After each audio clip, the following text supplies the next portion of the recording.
Charlie Chaplin, whose full name was Sir Charles Spencer Chaplin, was a British actor, director, writer, producer, and composer, and he is remembered as one of the greatest comic artists of the screen and one of the most important figures in motion picture history. He was born on April 16, 1889 in London, England, and he died on December 25th, 1977 in Courcy-sur-Vide, Switzerland, at the age of 88. Chaplin was named after his father, who was a British music hall entertainer, and he spent his early childhood with his mother, the singer Hannah Hall, after she and his father separated. He made his first stage debut at the age of 5, filling in for his mother, but his mother later became mentally unstable and was confined to an asylum. Chaplin and his half brother Sidney then had to spend time in bleak workhouses and residential schools. With the help of his mother's show business contacts, he became a professional entertainer. He went on to perform in William Gillette play Sherlock Holmes in 1899 while touring America in 1913 with the Carno Company. He was signed to appear in Max Cine Keystone comedy films. His first film, Making a Living in 1914, was not a failure as some claimed, but his character, a greedy dandy, didn't work very well. Cine told him to create a better screen image as Chaplin came up with an outfit of a too small coat, oversized pants, floppy shoes, and a battered derby hat. He added a tiny mustache and carried a cane. With this look, in his second Keystone film, Kid Atto Races at Venice in 1914. The word met his most famous character, the little tramp.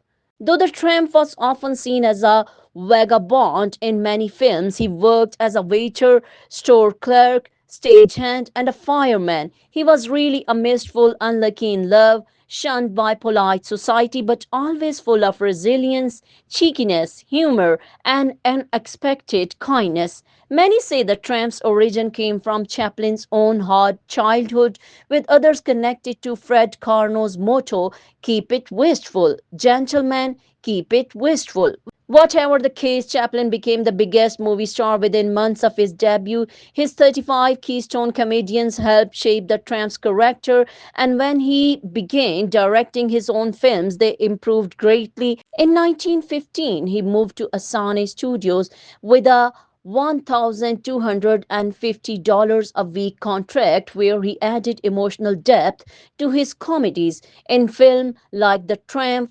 Later, at Mutual Film Corporation, he earned $670,000 a year and made some of his best two reelers, such as 1 a.m., The Rink, The Vagabond, and Easy Street between 1916 and 1917. In 1917, however, he faced press criticism for not enlisting in World War I.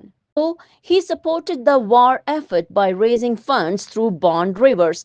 By 1918, he signed a $1 million contract with First National Film Corporation for 8 films. That same year, he married 16-year-old Mildred Harris, though they divorced in 1921. For First National, he made films like Shoulder Arms, The Pilgrim, and his first feature length film, The Kid, which starred Jackie Coogan and was beloved by audiences. In 1924, Chaplin married 16 years old Lolita McMurray, later known as Lita Gray, but their marriage ended in a noisy divorce in 1927. Between 1923 and 1929, he made only 3 films: A Woman of Paris, a drama in which he didn't act, The Gold Rush. These films were released by United Artists, a company Chaplin co-founded in 1919 along with Douglas Fairbanks, Mary Pickford, and D.W. Griffith. The Gold Rush became one of the most memorable silent films, especially the famous scene where the tramp eats his own shoe. In 1931, he released City Lights as a silent film, even though talkies were already popular. The story of the tramp and the blind flower girl touched audiences deeply, and Chaplin even composed the musical score himself. In 1936, he made Modern Times, which was partly silent but included sound effects, music, and even a scene where Chaplin sang in gibberish. It was the last silent feature made in Hollywood and the final appearance of the Little Tramp.